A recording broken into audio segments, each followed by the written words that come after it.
आज मैं जिस टॉपिक पे बात कर रहा हूँ वो बड़ा ही नेग्लेक्टेड और बहुत कॉमन टॉपिक है।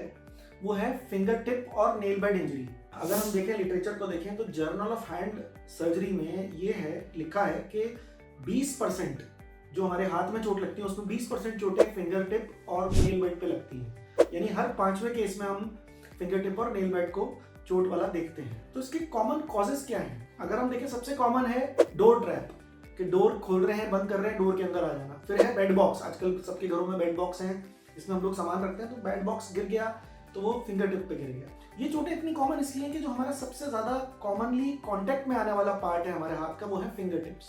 इसके अलावा अगर हम घर में देखें तो किचन में शार्प कट इंजरी, कुछ हैवी चीज गिर जाना, फिर अगेन नेल बेड और फिंगर टिप की इंजरी है।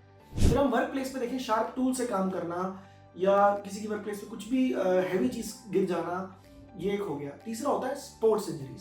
स्पोर्ट्स में आप देखें तो क्रिकेट, बॉल लग जाना, जोर से गिर जाना, फिर क्या कहते हैं फुटबॉल देखें और कॉन्टेक्ट बास्केटबॉल देखें तो there is always a chance कि हैंडलिंग का इन्वॉल्वमेंट रहता है हैंड से, तो there is always a chance कि ये फिंगर टिप और नेल बेड इंजरीज हो जाए। अब हमने देख लिया कॉजेज कॉमन क्या है हाउस होल्ड में हमारे, तो इसके सिम्टम्स और साइंस क्या होते हैं।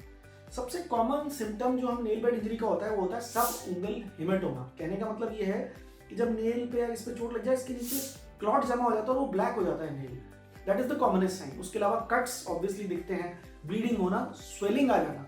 कभी भी चोट लगती है, अगर कभी कोई फ्रैक्चर है तो डेफिनेटली स्वेलिंग आ जाती है, लेकिन अगर फ्रैक्चर नहीं भी है तो भी सॉफ्ट टिश्यू इंजरी की वजह से स्वेलिंग आ सकती है। Swelling, bleeding, pain, severe pain, subungual hematoma, ये सारे कॉमन साइंस और सिम्टम्स हैं नेल बेड और फिंगर टिप इंजरीज की। तो अगर ये चोट हमारे को लग जाती है तो हम करें क्या? सबसे पहली चीज तो ये है कि हमें ये देखना है कि हम कोई पर्टिकुलर पार्ट अपनी फिंगर को मूव कर पा रहे हैं कि नहीं।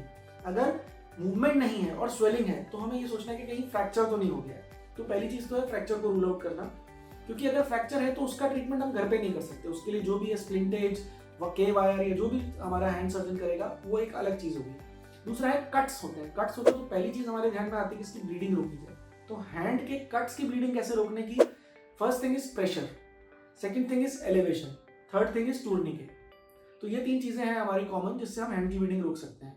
सपोज हमारी को चोट लगती है किसी गंदी चीज से या कुछ रस्ट वाली चीज से, तो हमारी जो पहली चीज हमें करनी चाहिए वो है उस पर्टिकुलर पार्ट को वॉश करना है। आज की डेट में मैं रिकमेंड करता हूँ कि सिंपल टैप वाटर से, सोप से भी अगर आप 1 मिनट के लिए धोते हैं तो most of the bacteria and dirt and suit is washed away.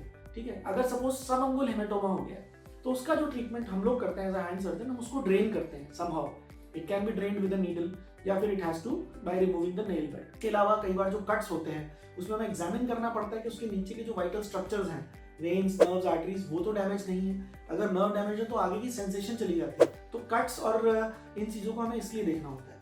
फिर तीसरी चीज होती है हमारे ब्रूजेस हो गए। ब्रूजेस में भी हमें देखना होता है कि नीचे फ्रैक्चर नहीं तो एक्सरे कराना पड़ता है। तो इस तरह की ये हैंड की चोटें हैं, नेल बेड की चोटें हैं जो बिल्कुल निगलेक्ट नहीं करनी चाहिए, और इनको हमें अगर जिस तरह का सिम्टम है उसके हिसाब से उसके लिए अप्रोप्रिएट ट्रीटमेंट लेना चाहिए। Thank you.